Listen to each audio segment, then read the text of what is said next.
رب سے اور ماں باپ سے دور ہو کر انسان ہمیشہ پریشان ہی رہتا ہے۔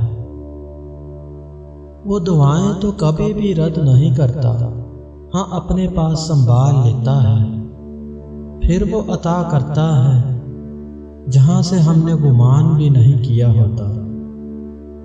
اللہ کے اتنے قریب ہو جاؤ کہ تم دعا مانگو اور فرشتے آمین کہیں۔ میں اللہ سے قطرہ قطرہ نہیں سمندر مانگتا ہوں، میں اللہ سے بہتر نہیں بہترین مانگتا ہوں، کیونکہ میں جانتا ہوں کہ سب اس کے اختیار میں ہے۔ ڈر اور خوف انسان کو کسی نہ کسی کا محتاج بنا دیتا ہے۔ اس سے بہتر یہ نہیں کہ اس رب سے ڈرو جس نے ڈر اور خوف کو پیدا کیا ہے۔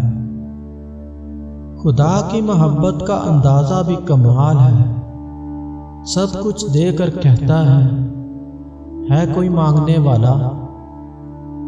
جب اللہ تعالیٰ کسی بندے سے دوستی کرنا چاہتا ہے تو اس کی زبان پر اپنا ذکر اور دل پر اپنی فکر کے دروازے کھول دیتا ہے۔